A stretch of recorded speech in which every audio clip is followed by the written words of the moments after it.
하나님의 말씀 창세기 32장 21절부터 26절까지 제가 봉독을 해드리겠습니다.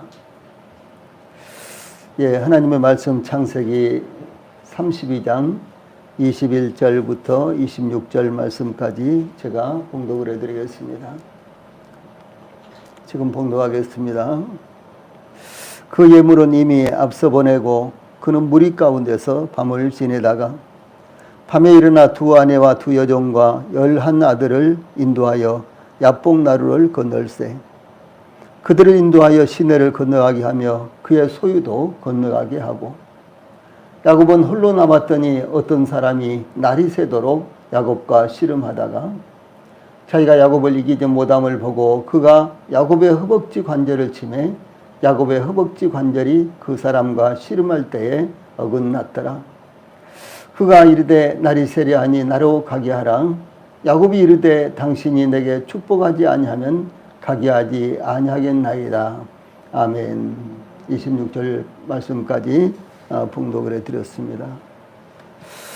창세기 32장 21절로 26절 말씀을 통해서 오늘 저녁에는 하나님께서 걸어온 씨름, 하나님께서 시작하신 씨름, 하나님께서 걸어온 씨름, 이런 주제로 말씀을 전해드리겠습니다.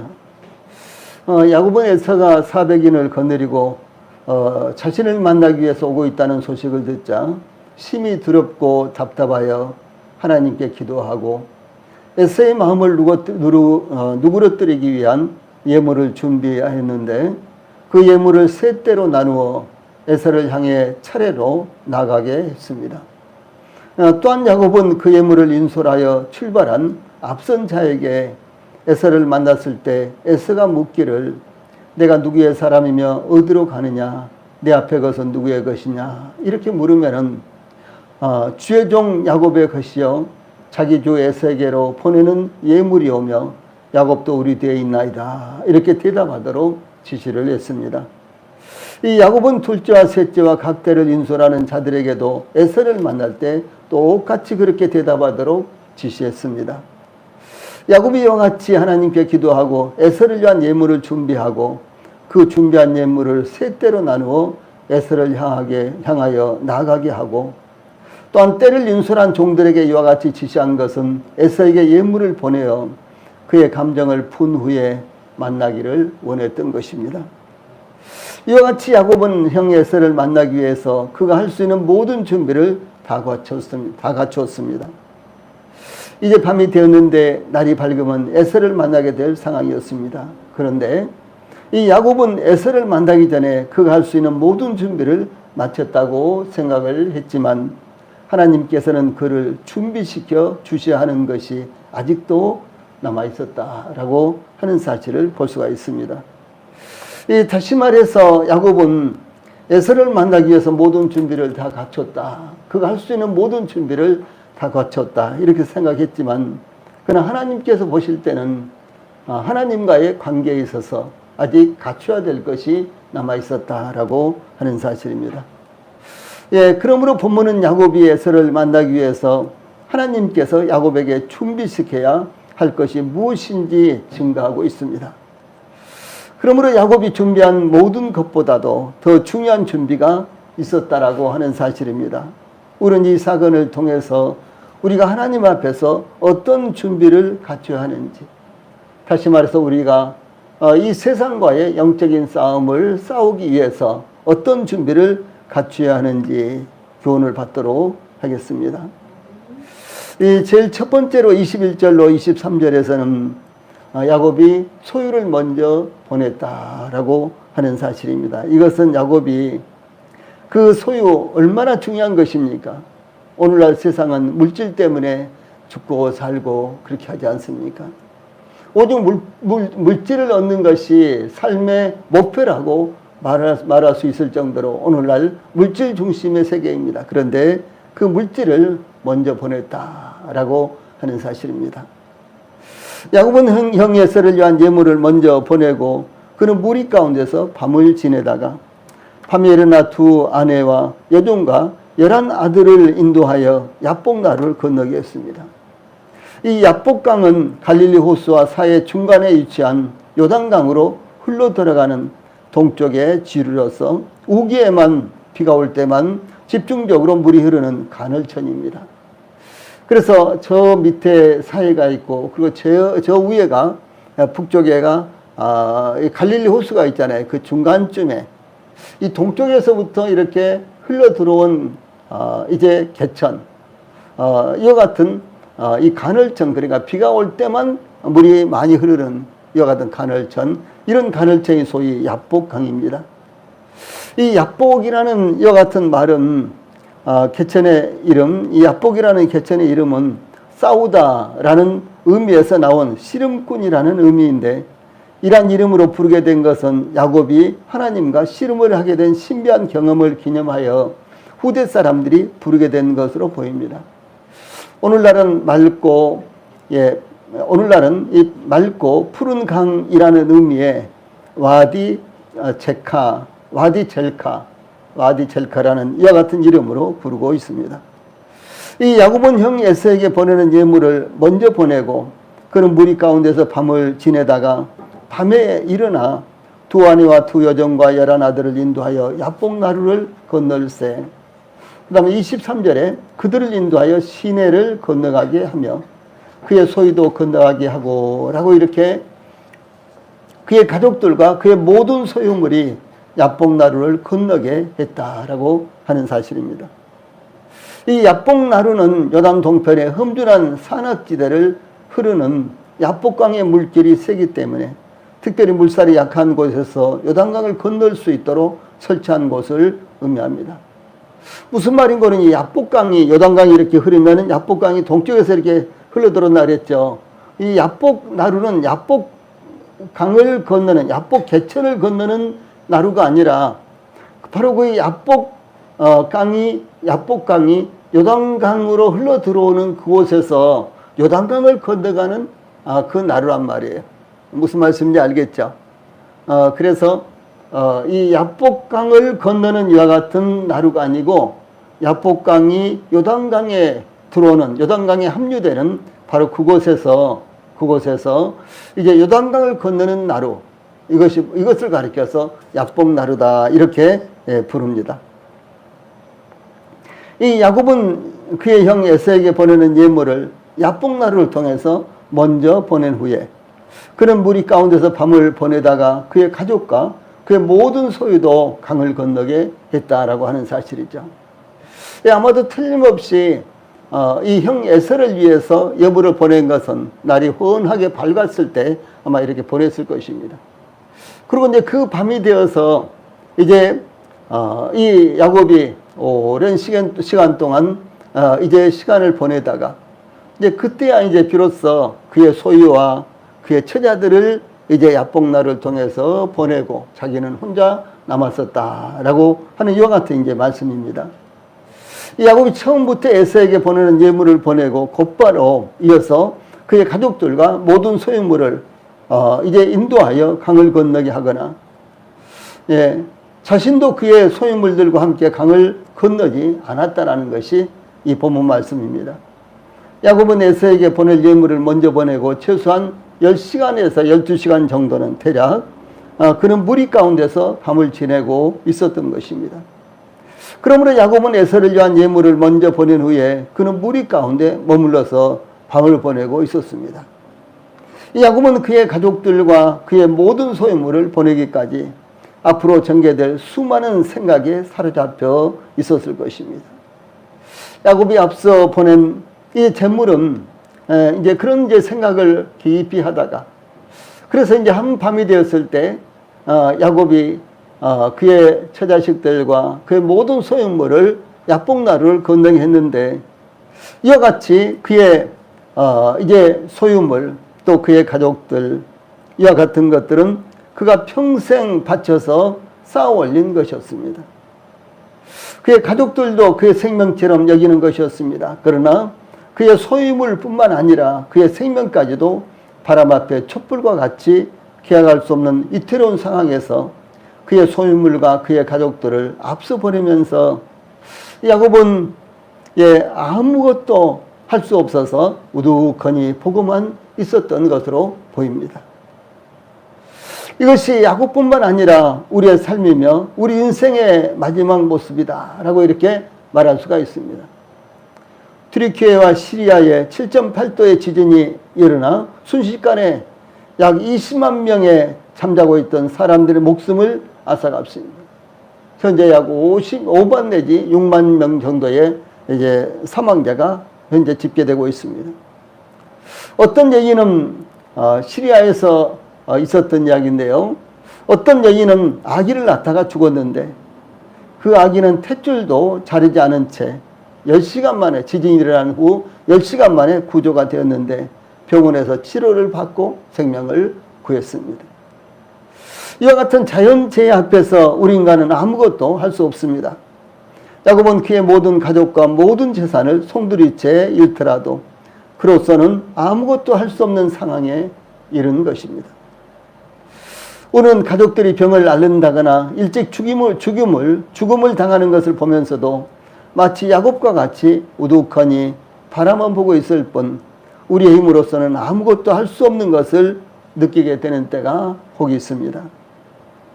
즉 우리가 할 수 있는 데까지 모든 것을 다 했다고 할지라도 결국은 모든 상황을 전적으로 하나님께 맡기지 않으면 안 될 때가 있다라고 하는 사실을 여기서 볼 수가 있습니다. 다음에 24절로 25절 말씀에서는 혼자만의 씨름이 나타납니다. 참 중요한 이와 같은 대목입니다. 여기 24절에서는 야곱은 홀로 남았더니 이렇게 시작하죠. 이 모든 영적인 싸움은 야곱 자신 한 사람의 개인적인 싸움이다라고 하는 사실입니다.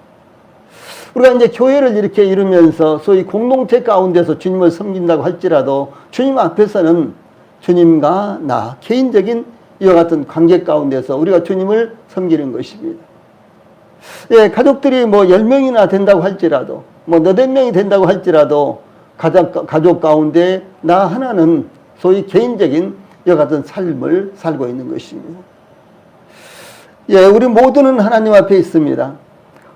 우리는 교회의 지체로서 성도들과 함께 하나님을 섬기지만 그러나 우리의 섬김과 평가는 결국 하나님 앞에서 한 사람으로서 누가 대신해 주는 것이 아니라 우리 자신이 하나님 앞에서 감당해야 되는 것이다 라는 사실을 말씀하고 있습니다. 사도 바울은 로마서 14장 12절에서 이러므로 우리 각인이 우리 모든 사람 각각이 자기 일을 하나님께 직고하리라 이렇게 말씀하셨고 또 사도 베드로는 베드로전서 4장 5절에서 저희가 산 자와 죽은 자 심판하기를 예비하신 자에게 직고하리라 직접 말씀드릴 것이다 라고 이렇게 증거하고 있습니다. 이 다른 사람이 절대로 대신해 줄 수 없는 것이 하나님 앞에서의 평가입니다. 그러므로 이 땅에서 우리가 감당해야 하는 것도 우리가 하나님 앞에 서게 될 때 개인적으로 평가를 받게 된다는 사실을 말씀하는 것입니다. 또한 영적인 훈련 역시 다른 사람이 대신해 주지 않는 것입니다. 누군가 우리의 영성을 성장시킨다거나 대신 성장해 주지 않는 것입니다. 우리가 하나님 앞에서 받아야 되는 가르침과 훈련은 그 누구도 대신하지 않습니다. 그러므로 우리 모든 성도들이 자신의 영적 성장과 성숙을 위해 하나님 앞으로 나아갈 수 있게 되기를 바랍니다. 이 야곱의 씨름은 24절 후반절에 어떤 사람이 날이 새도록 야곱과 씨름하다가 이렇게 야곱이 시작했던 씨름이 아니었다. 야곱이 시작했던 씨름이 아니었다. 야곱이 걸었던 씨름이 아니었다라고 하는 것입니다. 예, 싸움을 할 때도 어떤 쪽에서 싸움을 걸어왔느냐? 뭐 당연히 어떤 쪽에서 싸움을 걸어오죠. 예, 그런가 하면 뭐 말다툼을 할지라도 어떤 쪽에서 빌미를 제공했느냐, 말다툼을 시작했느냐 이런 게 있지 않겠습니까? 그런데 이 야곱이 씨름을 하는데 어떤 사람과 씨름을 하는데 이것은 야곱이 원했던 씨름이라든가 야곱이 시작한 씨름이라든가 야곱이 걸었던 씨름이 아니다라고 하는 사람입니다. 야곱은 어떤 사람이든지 지금 형편으로는 씨름하고 있을 여유가 없었습니다. 그는 계속해서 조급했고 답답했고 참 어떻게 될지 불안했습니다. 예, 그러므로 어떤 사람을 상대로 씨름한다는 것은 지금 야곱의 형편으로서는요, 도저히 불가능한 일이었습니다. 그런데 어떤 사람이 나타나 야곱과 날이 새도록 씨름을 했다라고 하는 사실입니다. 이 어떤 사람은 사람 형상으로 나타났기 때문에 부른 칭호입니다. 사람 형상으로 나타났기 때문에 분명하게 그 사람의 신원을 밝히지 않고 어떤 사람 이렇게 말씀하고 있습니다. 이 사람 모습으로 나타난 어떤 사람은 천사장 미가엘일 것이라는 견해가 참 많습니다. 그러나 야곱이 어떤 사람을 하나님이라고 불렀고 여기 30절에 보면 하나님이라고 불렀어요. 그런데 천사를 하나님이라고 부른 경우는 성경에 나타나지 않습니다. 그래서 하나님이다 라고 하는 사실이고요. 특별히 선지자 호세아는 야곱의 싸움을 언급하면서 야곱의 씨름을 언급하면서 이 하나님과 천사를 교차적으로 불렀습니다. 호세아 12장 3절로 5절에 보면 야곱은 모태에서 그의 형 발뒤꿈치를 잡았고 힘으로는 하나님과 겨루되 천사와 겨루어 이기고 울며 그에게 간구하였으며 하나님은 베델에서 그를 만나셨고 거기에서 우리에게 말씀하셨나니 여호와는 만군의 하나님이시라 여호와는 그를 기억하게 하는 이름이니라 이렇게 증가하고 있습니다.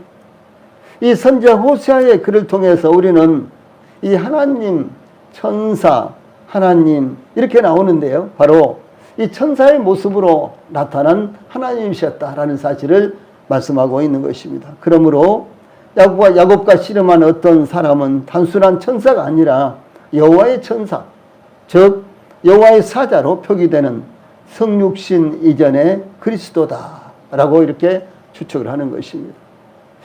예수님께서 세상에 오시기 전에 그 모습, 성육신 이전에 성육신으로 예수님께서 세상에 오셨죠. 근데 성육신 이전의 그리스도의 모습.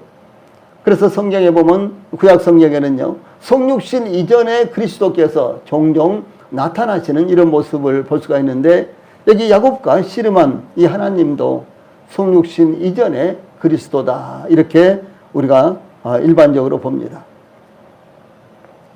이와 같이 야곱에게 씨름을 걸어왔던 어떤 사람은 하나님이요 성육신 이전의 그리스도로서 야곱이 씨름을 원했던 것이 아니라 하나님께서 필요하셔서 야곱에게 씨름을 걸어왔다라고 하는 사실입니다. 즉 야곱이 원했던 씨름이 아니라 하나님께서 원했던 씨름이었습니다. 그러면 하나님께서 왜 야곱에게 씨름이 필요하다고 생각하시고 야곱에게 씨름을 걸어왔을까요? 예, 하나님께서 야곱을 믿음의 족장이요 그리스도의 조상으로서 또한 하나님의 백성 이스라엘을 형성시킬 중요한 인물로서 사용하시기 위해 하나님께서 야곱을 준비하시기 위해서 씨름을 걸어오신 것입니다. 이와 같이 하나님께서 저희들을 구원하시고 하나님의 백성으로서 세상에서 하나님의 복음과 진리의 도구로 사용하시기 위해 때때로 저희들을 훈련하고 씨름을 예비하시는 것입니다. 누구나 대부분 힘겨운 씨름을 하고 싶지 않을 것입니다. 그러나 하나님께서는 하나님의 백성들에게 씨름을 하도록 이끄실 때가 자주 있으시다라는 사실을 성경에서 볼 수가 있습니다. 여러분 생각할 수도 없는 힘겨운 씨름을 치르면서 중요한 진리를 발견했는데 욥기 23장 10절에서는 그러나 내가 가는 길을 그가 아시나니 그가 나를 단련하신 후에는 내가 순금같이 되어 나오리라 이렇게 고백했습니다. 욥은 아무리 살펴봐도 이 시험을 받을 만한 소위 씨름을 할 만한 이와 같은 문제가 없었습니다. 그는 하나님을 잘 섬기고 있었고 그의 자녀들까지도 이 영성에 대해서 아주 심각한 아주 대단한 이 관심을 가지고 돌보는 이와 같은 믿음의 사람이었습니다. 그런데 어느 날 이제 이 소위 욥 자신으로서도 감당하기 어려운 이와 같은 씨름을 하게 됐죠. 그런데 그 씨름을 하던 중에 욥이 발견한 것은 하나님께서는 내가 가는 길을 다 알고 계신다. 그래서 하나님께서 나를 이렇게 단련하신 후에는 내가 정금과 같이 순금과 같이 되어서 나타날 것이다. 이렇게 이제 그가 깨닫게 되었다라고 하는 사실이죠. 이 성육신 이전에 그리스도로 보이는 어떤 사람은 야곱에게 나타나서 24절 후반절에 날이 새도록 야곱과 씨름하다가 이렇게 하고 있죠. 예, 날이 새도록 야곱과 씨름하다가 이렇게 증가하고 있습니다. 이 씨름하다가라는 이 말씀은요, 먼지를 일으키며 필사적으로 격렬하게 씨름을 하는 것을 의미합니다. 야곱이 이와 같은 씨름은 겟세마네 동산에서 십자가를 앞에 두고 기도하는 주 예수님의 모습을 연상시킵니다.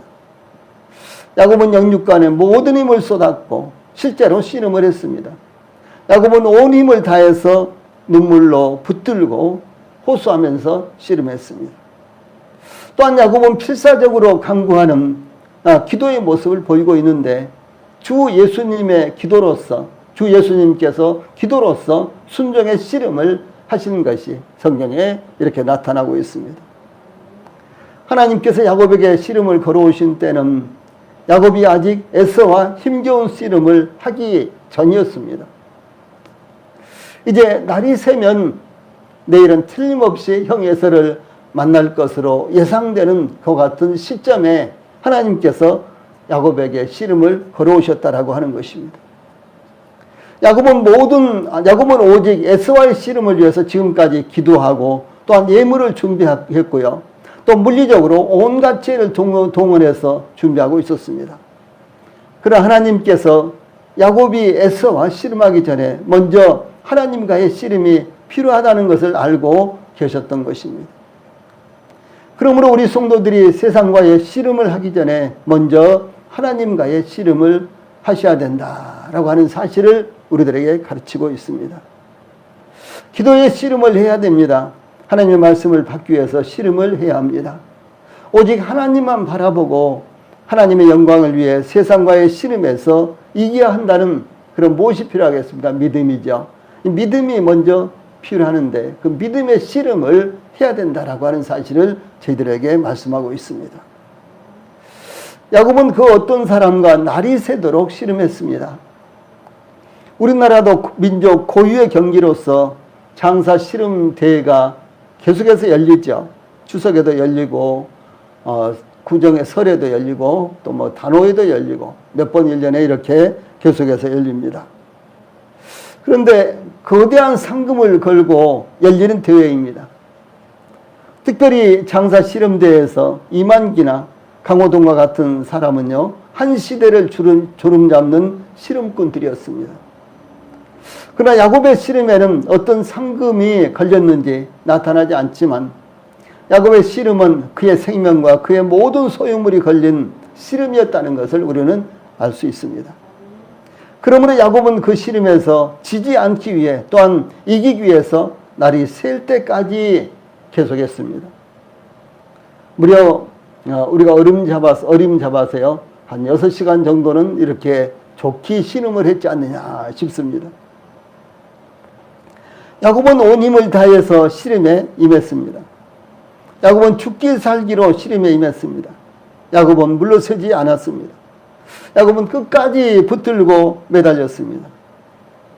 예, 그러므로 야곱에게 씨름을 걸어온 어떤 사람은 25절에 자기가 야곱을 이기지 못함을 보고 그가 야곱의 허벅지 관절을 치매 야곱의 허벅지 관절이 그 사람과 씨름할 때에 어긋났더라 라고 그 상황을 묘사하고 있습니다. 이 허벅지 관절, 이것은 9번역에는 환도뼈 이렇게 되어 있죠. 허벅지 관절, 이것이 9번역에는 환도뼈 이렇게 되어 있는데 이 넓적다리 부근에, 그러니까 엉덩이 부근에요, 예, 움푹 들어간 곳이 있는데 그것이 이 좌골입니다. 좌골. 그래서 이 엉덩이에 골반을 형성하는 좌우 한 쌍의 뼈를 의미를 하는데, 예, 그러므로 허벅지 관절은 사람의 몸을 받쳐주는 물리적 힘의 생성 부분으로서 종종 생명과 힘의 근원을 상징하고 있습니다.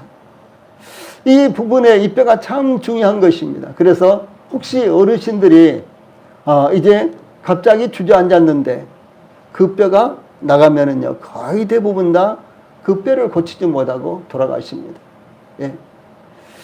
뭐 일반 이 뼈하고 뭐 다를 것이 없습니다. 그런데 그 뼈가 아주 중요하기 때문에, 예, 그 뼈를 다치면은 제일 첫 번째로요, 일어나지는 못합니다. 그래서 대소변을 가리지 못합니다.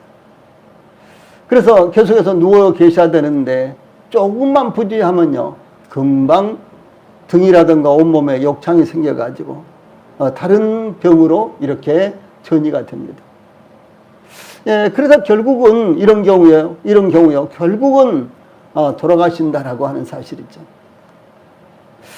지난 교회에 저쪽에, 석관동인가, 장위동인가, 그쪽에, 80이 훨씬 넘은 한 모친이 계셨는데, 참 얼굴이 환하시고 아주 좋으셨어요. 예, 참 좋은 이와 같은 모친님이셨는데요. 이제 가족들이 이제 집에서 혼자 이제 사시는데, 예, 가족들이 왔다가 이제 가니까, 이제 그 대문 앞까지 이렇게 이제 병을 나왔다가 잘 가라고 이렇게 한다가 딱 뒤로 퍽 주저앉았어요. 그래서, 이 소위 골반뼈가 부러진 거예요. 참, 연세는 그렇지만 아주 정정하셨고, 아주 총명하시고, 그러셨는데, 교회도 잘 나오시고요. 그러셨는데 그 일로 말미암아 입원하시고 결국은 돌아가셨습니다. 그런 경우가 통계적으로 아주 많이 나타납니다. 예, 그러므로 그 사람이 야곱을 이기지 못하자 야곱의 허벅지 관절 환도뼈를 친 것은 야곱이 힘을 더 이상 쓸 수 없게 만든 것을 의미를 합니다. 야곱에게 씨름을 걸어왔던 그 사람이 천사나 성육시전의 그리스도라면 야곱을 이기지 못했을 리가 없었습니다. 야곱이 아무리 온 힘을 다 사용하여 그 사람을 붙들고요, 이기려고 한다고 할지라도 어떻게 하나님을 이길 수가 있겠습니까? 천사를 사람이 이길 수가 있겠습니까? 야곱이 그 사람을 이긴다는 것은 실로 불가능한 일이었습니다. 그런데도 그 사람이 자기가 야곱을 이기지 못함을 보고 이렇게 말씀하고 있는데 이것은 무슨 의미일까요? 네? 성육신 이전의 그리스도나 그러면 하나님이시죠. 혹은 또 이 천사라고 할지라도 인간 야곱을 이기지 못한다는 것은 말이 안 되는 거예요. 그렇죠? 예, 뭐 100명이면 못 이기겠어요. 10,000명이면 못 이기겠어요. 예. 100명이나 10,000명이라고 할지라도 얼마든지 천사 한 사람이 다 이길 수가 있었습니다. 근데 이길 수가 있습니다. 그런데 여기 보면은 그 사람이 자기가 야곱을 이기지 못함을 보고 25절에 이렇게 증가하고 있습니다. 이것은 무엇을 의미하는 거는 야곱이 육신적으로 얼마나 강한 사람이었는가를 나타낸 것입니다. 다시 말해서 야곱이 육신적으로 전혀 꺾이지 않는 사람이었다라고 하는 사실입니다. 혹시 우리 성도들도 육신적인 아집이나 고집이나요, 혹은 육신적인 자기 생각에 사로잡혀서 하나님의 말씀이 분명히 나타나는데도 불구하고, 고집을 피울 것이 아닌데도 불구하고 때때로 그것을 꺾지 못하는 그런 경우가 혹시 우리 성도들에게 있습니다. 바로 그런 경우를 말하는 것입니다. 하나님께서 말씀하시는데도 불구하고, 하나님께서 역사하시는데도 불구하고, 하나님께서 교회를 통해서 성도들을 통해서 역사하시는데도 불구하고 그 육신적인 생각, 육신적인 마음, 육신적인 고집을 꺾지 않는 그와 같은 경우가 저나 우리 성도들에게도 때때로 있다라고 하는 사실입니다. 심지어 어떤 교회들은요, 이제 저희들보다 앞선 선배들이 그렇게 해왔기 때문에 그렇게 해야 된다라고 고집을 피우기도 합니다. 참 우스꽝스럽죠. 로마 카톨릭은 그렇게 전해져 왔기 때문에 그렇게 해야 된다라고 이제 생각하면서요, 성경을 엄청나게 많이 이탈해버리고 지금은 기독교인지 아닌지 분간할 수 없을 정도로 그렇게 이탈해버렸습니다. 그런가 하면 또 어떤 교회는 예정서를 이제 받아들이니까 하나님께서 이제 만세 전부터 예정하셨다, 그것 하나 붙들고요, 예수님께서 우리를 구원하시기 위해서 어떤 일을 행하셨는지에 대해서는 전혀 관심을 두지 않는 이런 분들도 참 많이 있습니다. 엄청나게 많습니다. 예. 자, 이단들을 제쳐두고요. 이단들은 그냥 뭐 제쳐두고 정통적인 기독교라고 해도요. 그런가 뭐 또 심지어 구원의 복음을 전하는 이와 같은 교회라고 해도 이 자기 고집에 아집에 사로잡혀 있는 이와 같은 모습들을 얼마든지 볼 수가 있다는 것이죠. 하나님의 말씀이 분명하게 제시하고 있고 선포되고 있는데도 불구하고 무엇입니까? 하나님께서 말씀하시는데 하나님과 씨름하면서 결코 육신적인 이와 같은 이제 자기 힘 때문에요. 그것을 꺾지 않고 이기려고 하는 이와 같은 사람들이 참 많이 있다. 그리스도인들이 그렇게 하고 있는 것을 보면요. 정말 안타까운 일입니다. 그러므로 우리 성도인들은 자기가 옳다고 생각하고 있는 것이라고 할지라도 하나님의 말씀에 비춰봐서 쉽게 꺾여져야 되는 것입니다. 쉽게 그것을 포기할 수도 있어야 되는 것입니다. 왜? 하나님의 말씀이 분명하지 않았을 때, 그리고 하나님 말씀이 분명할 때 그것을 쉽게 포기할 수도 있어야 된다는 사실을 우리들에게 가르쳐주고 있는 것입니다. 여기 그런데도 그 사람이 자기가 야곱을 이기지 못함을 보고 라는 말씀은 야곱이 육신적으로 얼마나 강한 사람이었는가를 나타낸 것입니다. 야곱은 강한 신념을 가진 사람이었습니다. 야곱은 그 누구보다도 지혜가 충만한 사람이었습니다. 야곱은 끈기 있는 사람이었습니다. 어떤 면에서 한다면 반드시 하고 마는 이와 같은 성격의 사람이었습니다. 지금까지 하나님은 야곱의 이와 같은 육신적인 힘을 꺾으려고 하셨지만 꺾을 수가 없으셨습니다. 그러나 이제 에서와의 담판을 지어야 되는 이와 같은 상황에서 야곱의 육신적인 힘을 꺾지 않으면 안 되는 것 같은 순간이 왔던 것입니다. 야곱의 육신적인 힘을 꺾어야만 야곱이 에서와의 담판에서 이길 수 있었기 때문에 하나님께서 이제 더 이상 두고 볼 수가 없었다라고 하는 사실입니다. 그러므로 야곱의 씨름은 야곱의 육신적인 생각들을 꺾는, 그리고 육신적인 것들을 포기하는 이와 같은 씨름이었고요. 그런가 하면 또 야곱의 씨름은 기도를 상징적으로 나타낸 것입니다. 이 성도들의 기도뿐만 아니라 하나님께 나와 기도하면 누구든지 오직 유일하게 하나님의 응답을 이끌어낼 수 있습니다. 다른 말로 한다면 기도는 하나님을 이길 수 있는 이와 같은 힘이 된다라고 하는 사실입니다. 오직 유일하게 하나님을 이길 수 있는 것이 무엇이냐? 기도입니다. 주 예수님께서 두로와 시돈 지방을 방문하셨을 때 가나안 여자 한 사람이 예수님께 나와서 마태복음 15장 22절에 주 다윗의 자손이여 나를 불쌍히 여기소서 내 딸이 흉악하게 귀신 들렸나이다 이렇게 부르짖었습니다. 그러나 예수님께서 들은 척도 하지 않으셨습니다. 그런데 그 여자가 계속해서 소리치자 제자들이 예수님께 그 여자가 우리 뒤에서 소리를 지르오니 그를 보내소서라고 이렇게 요청을 합니다. 참 굉장히 중요한 말씀입니다. 예.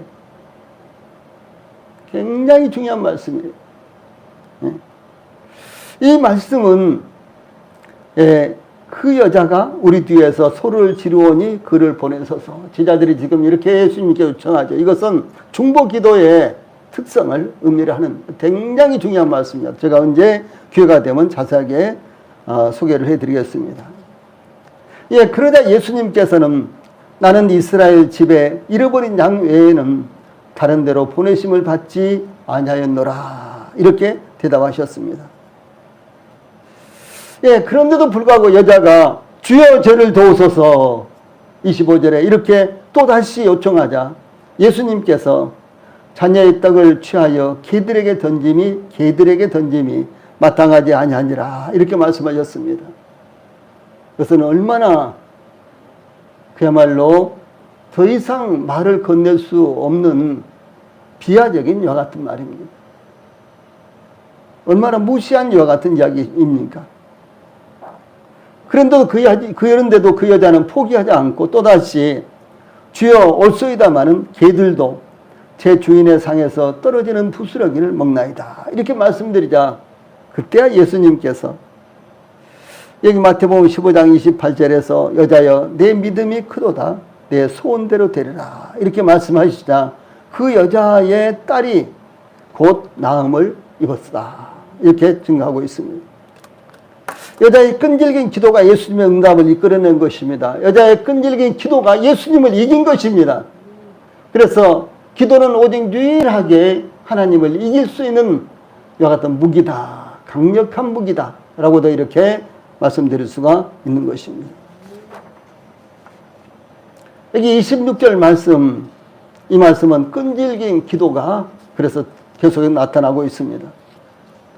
야곱이 싸워야 했던 씨름을 두 육체의 싸움으로 볼 것인가 아니면 영적인 기도로 볼 것인가 혹은 환상으로 볼 것인가 이런 부분들을 생각해 볼 수가 있습니다. 구약시대의 계시의 특징은 어떤 사람이 계시를 받을 때 몸과 마음에 온 힘을 다 기울임으로 더 이상 힘을 쓰지 못하도록 기력이 완전히 쇠약해졌던 것이 때때로 나타납니다. 참 저는 이런 말씀들이 너무너무 중요하다고 생각을 합니다. 저희들이 하나님의 말씀을 받을 때 때로는 그저 말씀을 듣고 이렇게 흘려버리기도 하고 또 때로는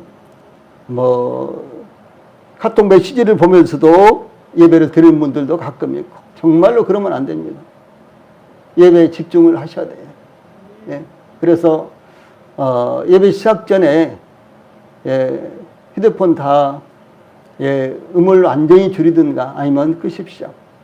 그래야 하나님 앞에 예배가 드려지죠. 메시지 왔다고 메시지 다 들여다보고 그러면 예배가 어떻게 됩니까?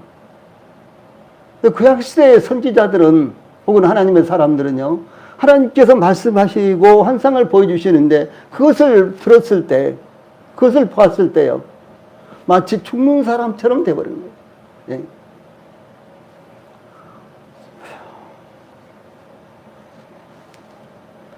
다니엘이 히데겔이라는 바벨론 큰 강가에서 하나님의 모습을 보고 다니엘서 10장 8절에 보면요, 이 큰 환상을 볼 때에 내 몸에 힘이 빠졌고 나의 아름다운 빛이 변하여 썩은 듯 하였고 나의 힘이 다 없어졌으며 그의 얼굴은 땅에 대고 그가 얼굴을 땅에 대고 깊이 잠들었다라고 이렇게 증가하고 있습니다. 이 하나님의 말씀을 받을 때의 모습이세요. 이 사도 요한도 요한계시록 1장 17절에 보면 이 밤모섬에서 환상을 볼 때의 상황에 대해서 내가 볼 때에 그의 발 앞에 엎드러져 죽은 자 같이 되니라고 이렇게 증가하고 있습니다. 그러므로 야곱의 씨름은 육체와 영혼이 함께 계시받는 상태로서 마치 환상을 보는 것 같은 상황이었지만 실제의 사건이었습니다. 이런 상황은 야곱이 경험한 씨름이 대단히 중요한 계시였다라고 하는 사실을 의미합니다. 그래서 하나님의 계시를 받을 때, 하나님의 말씀을 우리가 받을 때 어떤 자세로 받아야 되는가라고 하는 것을 여기서 말씀하고 있는 것입니다.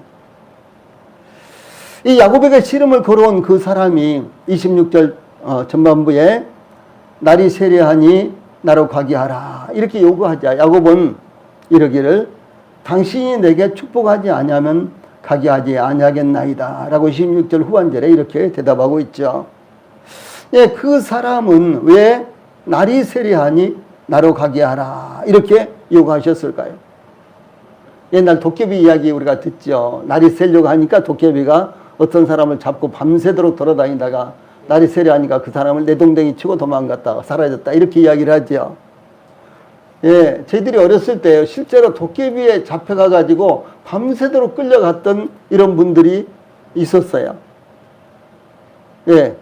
근데 정말로 도깨비가 끌고 다니는지, 그분이 어떤 이렇게 이 환상을 보고 거기에 끌려 다녔는지 그건 알 수가 없지만 아무튼 그 당시에 이제 문화로서는 도깨비에 끌려갔다 이렇게 이야기를 합니다. 그래서 이제 그분은 동네에 이 동네 가운데 논이 있었는데, 이 논두렁길로 이렇게 가는데, 도깨비가 그 사람을 이 논으로 밀어넣고요. 그래서 이제 노인이셨는데, 할머니셨어요. 그런데, 그 논에서 이렇게 올라오려고 하면 도깨비가 또 밀어버리고, 또 올라오려고 하면 또 밀어버리고, 밤새도록 그래가지고요. 이제 새벽에야 도깨비가 밀질 않아가지고 간신히 이제 논두렁 길로 올라왔는데 완전히 만신창이가 돼가지고 온몸이 상처투성이가 되고, 그러지 않겠어요? 이거 오는데 밀어버리니까 또 넘어지고, 그래서 뭐 무릎이며 온 얼굴까지도 완전히 상처투성이가 돼가지고 중내산해 그랬는데, 그때는 죽지는 않으셨어요. 그럼 몇 년 후에 돌아가셨는데, 그런 일도 있었습니다.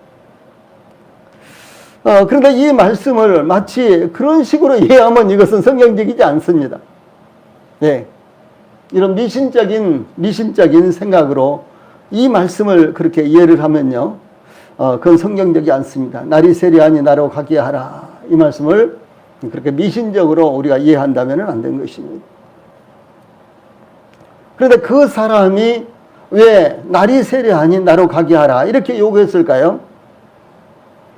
그 씨름은 야곱 자신에게 주어진 씨름이었으며, 또한 그 누구도 대신할 수 없는 씨름이었고, 야곱 자신이 하나님 앞에서의 문제였기 때문에 날이 밝아서 다른 사람들이 목격함으로 이 신비스러운 호기심만을 자극하지 않도록 하기 위한 것이었습니다. 또한 밤새도록 이어진 야곱의 기도가 아침과 함께 이루어지는 것을 나타내기 위함일 것으로도 봅니다. 그때 야곱은 당신이 내게 축복하지 아니하면 가게 하지 아니하겠나이다. 26절 후반절에 이렇게 대답합니다. 야곱은 그 사람이 자신을 축복하지 않는다면 그 사람과의 씨름을 끝낼 생각이 전혀 없었다는 것입니다. 야곱은 그 사람에게 반드시 축복을 받고 말겠다는 강한 의지를 가졌던 것입니다.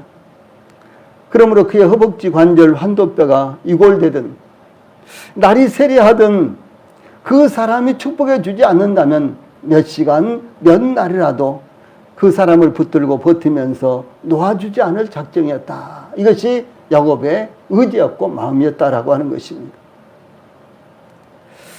다시 말해서 이것은 야곱이 절대로 그 기회를 놓치지 않겠다는 결연한 의지가 담겨 있었다는 것을 의미합니다. 이것은 야곱이 어떻게 씨름에 대처했는가를 나타낸 것입니다. 야곱의 허벅지 관절 환도뼈가 이골되므로 야곱은 이제 더 이상 그의 육신적인 힘을 쓸 수 없게 되었습니다. 그의 육신적인 힘을 쓸 수 있는 근원이 이골되므로 더 이상 힘이 솟아나올 수 없게 된 상황이었습니다. 야곱은 이제 육신적으로는 절망적인 것이었습니다. 그의 형 에서뿐만 아니라 그 누구와 싸우더라도 육신적인 힘으로서는 야곱은 싸울 수조차 없게 되어버렸습니다. 그러므로 야곱이 더욱 어떤 사람으로 나타난 천사 혹은 하나님을 붙들고 놓아주지 않았던 것입니다. 그것이 야곱에게 있어서는 절대적인 기회였고 오히려 마지막 기회라고 생각했기 때문에 야곱은 그 사람을 놓아주지 않으려고 했던 것입니다. 그 사람과의 씨름의 승패가 그의 생명과 그의 미래가 걸린 것이라고 이렇게 생각했기 때문에 그렇습니다. 하나님께서 저희들에게도 때때로 씨름을 걸어오십니다. 우리는 우리의 다양한 환경을 통해서 하나님께서 씨름을 걸어오십니다. 그때 우리 성도들이 야곱처럼 뒤로 물러서지 말고 당당하게 맞서서 싸워서 이겨야 되는 것입니다. 혹시 허벅지 관절 환도뼈가 이골되더라도 물러서지 않아야 된다라고 하는 사실을 저희들에게 교훈하고 있습니다. 예, 기도하시겠습니다.